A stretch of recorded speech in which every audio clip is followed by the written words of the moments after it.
They're ready for it. And I don't think that the Jags and the Texans have been this good in a long time, so they're not used to it in these type of situations. This is the spot you want to be, though, as a quarterback. The ball in your hand on a critical 3rd and 7. Right now, you're looking for your best matchups. Evan Ingram has been a guy that they've used on 3rd down over the middle. 3rd and 7. Lawrence taking a deep shot for Zay Jones. He goes up. He comes down with it, but he's incomplete. Out of bounds.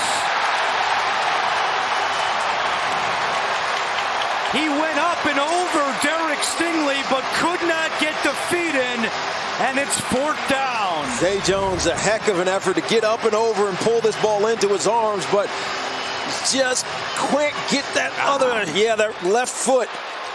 Steps down out of bounds. And Doug Peterson sends out his punter, Logan Cook. It's 4th and 7. Cook leads the NFL this year in punts inside the 10, and before the punt, the play is blown dead.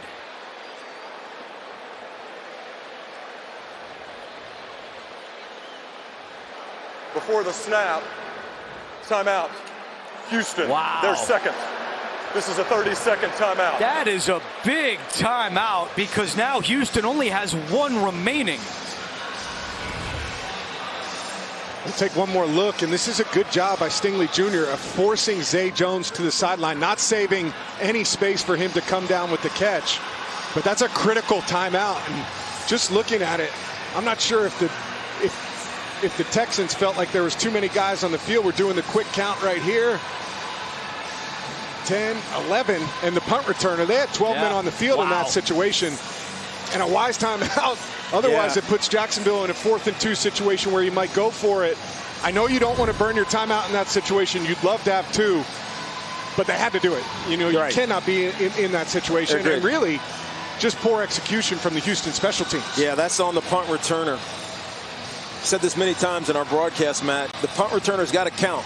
If you get 11 in front of you, you have to run off the field. You can't try to communicate to get someone in front of you to get off the field. You have to just let it be a pooch punt and get off the field yourself. Sims is the deep man. End over end kick and a fair catch at the 11. Little contact at the end of the play, but there's no flag down. It's got to be violent contact. Houston. I did this for a while.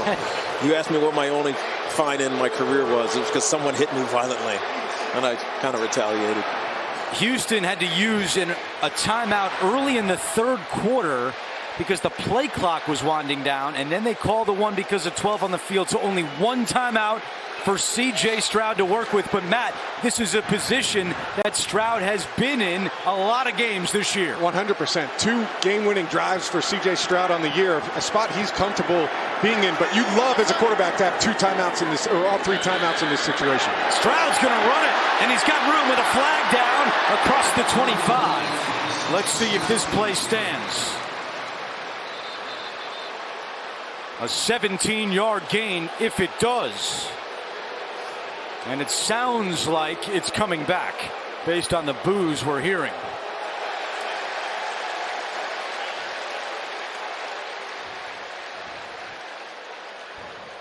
Holding, defense number 37. 5-yard penalty will be added to the end of the play. Automatic 1st down. It's against Jacksonville.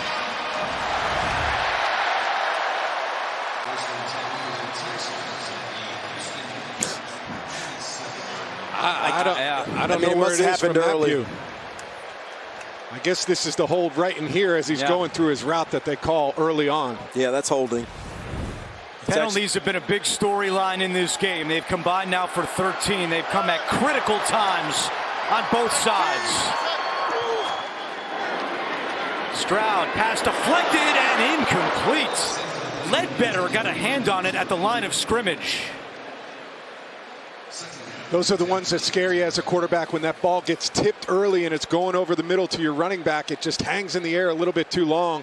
Makes you nervous there for a second. Yeah, this one was to Brevin Jordan, and if Brevin Jordan doesn't tip this one up again himself. There's not a chance for Jacksonville, but 2 tips usually mean interceptions. They got away with one there, Matt. 2nd down and 10 with 2:50 to play. Pressure's coming. Stroud sees it, gets rid of it. Singletary cuts it upfield, splits the defense, and does a good job after the catch to pick up 6.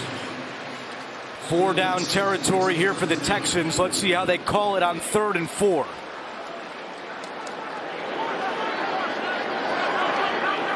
Stroud, and he's got the first down. Brevin Jordan staying in bounds. No, he's out at the 47, but he gets enough for the first down. Great recognition by Stroud. And it's quick snapped. As you see the Jacksonville Jaguars just getting set. Here's Brevin Jordan just stepping out of bounds with that inside foot. He's crossing over. But give C.J. Stroud a lot of credit for getting this ball snapped while Trey Herndon's running across the field late to get in the position. It gives you the route advantage.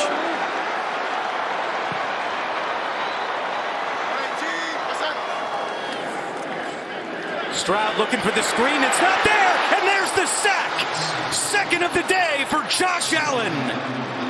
He now has 11.5 sacks on the year. And that's a loss of 15. Yeah, they're trying to set up the screen to go backside to Devin Singletary, and there's nothing you can really do as a quarterback in this situation because you can't get rid of the ball. You're not outside the tackle box, and you're really in no man's land. Texans don't use that timeout. It takes us to the 2-minute warning on CBS. Back in Houston, the NFL Today update delivered by Little Caesars coming up, time permitting. All right, Matt, take us inside the mind of a QB in this situation. Yeah, I think you're in 2nd and 25. You've got 3 downs to be able to get this first down. Your job on this down is to get half of it back. You're trying to get a 12-yard gain. Stroud fires, and he's got Collins close to midfield. That's exactly what they do. Excellent execution. They end up getting more than that. They put themselves in a 3rd and 8 situation right here.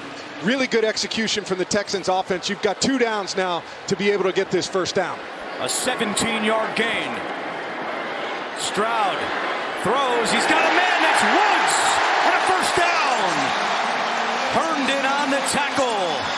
90 seconds to go. Such good patience and poise by C.J. Stroud. The pocket is there. He's able to move in it.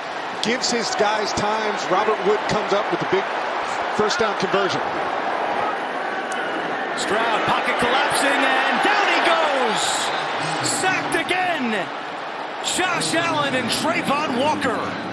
Trayvon Walker came in there violently.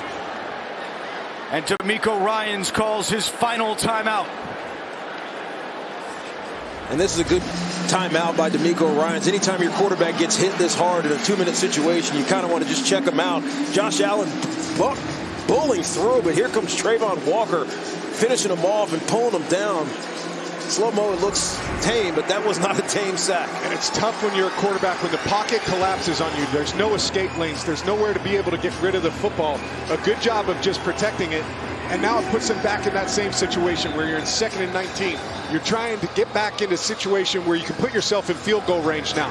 It changes slightly. You've got 2 downs to get that ball close to the 31-yard line, which is a career long. Yeah, so Matt Amendola, the Texans kicker for the 3rd consecutive game. That's because Ka'imi Fairbairn is on IR, and Amendola's career long is 49. In this game, he missed from 50. 2nd and 19. Stroud over the middle, and he's got Collins again. Slips a tackle, lowers his shoulder, and takes it to the 39-yard line. Oluwakin finally brings him down after a gain of 7. A little extracurricular, no flags. 3rd down. 50 seconds to go.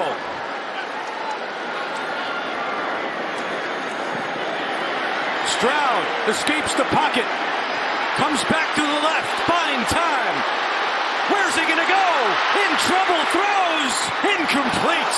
Dangerous pass by Stroud. And that took a lot of time off the clock. Yeah, and both of these teams feel gas, especially Jacksonville Jaguars defense. You see early in this play, Trayvon Walker gets knocked down, and he just kind of lays there. I mean, this is unbelievable coverage in the back end, and you got to move. The thing right now for C.J. Stroud is you've got to catch your wind. You've got to get your legs back underneath you. As they're going to, I think, going for a long field goal. Running out Amendola from 56 yards away. It is 4th down. His career long in high school was 56 yards. But in the NFL, he's never made a field goal longer than 50. It's now officially a 58-yard attempt, and now the Jaguars take a timeout. And Doug Peterson's actually doing the Texans a favor here by calling timeout. That was a rush decision, you could tell, by DeMeco Ryans to send out the field goal unit. Not that there was too much time ticking down on the clock, but Amendola now gets a chance to think about this for a second as opposed to rushing out and kicking it. Yeah, I'm not sure if that's a good thing or a bad thing for a kicker, right? You know, you don't know if you want more time to think about putting this through from 56 yards for the first time in your NFL career.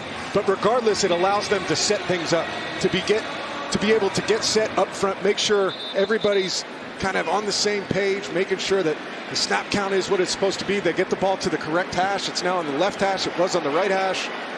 A lot of things to sort out with that timeout. You're right. We were down on the field pregame. We saw Matt Amendola kicking 55-plus yard field goals, but it's a different situation when you're in game time and the game is on the line.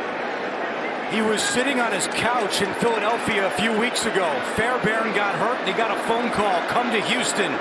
Can he tie the game with 34 seconds left? From 58 yards away, it's online. Does it have the distance?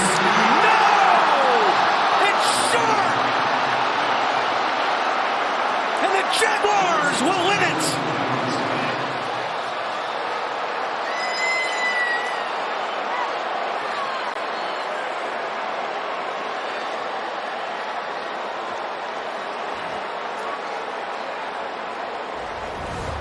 Another look online.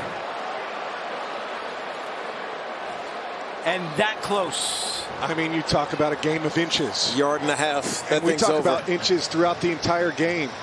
The catch before the half on Tank Dell that's ruled out of bounds that you couldn't really tell if he got his feet in. The 1 inch or half a yard that we had on the stop before, the half a yard right there. This division is tight. And today's game proves that both these teams are at the top of it playing good football. Came down to just that kick at the end. Yeah, this feels like it's going to be a rivalry for a lot of years to come. Good young quarterbacks, really good coaches. Doug Peterson, a Super Bowl champion, and DeMeco Ryans starting out to be really good here down in Houston. What a game. What a great game here between these two. And the Jaguars go to 8-3 on the year. Texans fall to 6-5.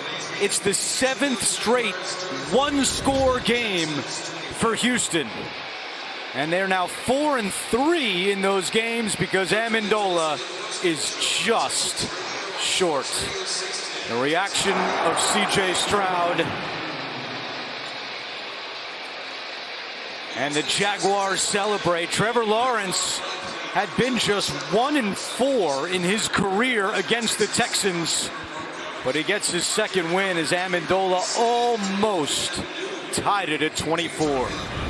Updating the playoff picture, Jacksonville goes to 8-3, while the Texans knocked out for the moment with a 6-5 record. For Matt Ryan, Tiki Barber, AJ Ross, and Gene Steratore, this is Andrew Catalan saying so long from Houston. We'll get you back to our New York studios and the NFL Today update delivered by Little Caesars right after this.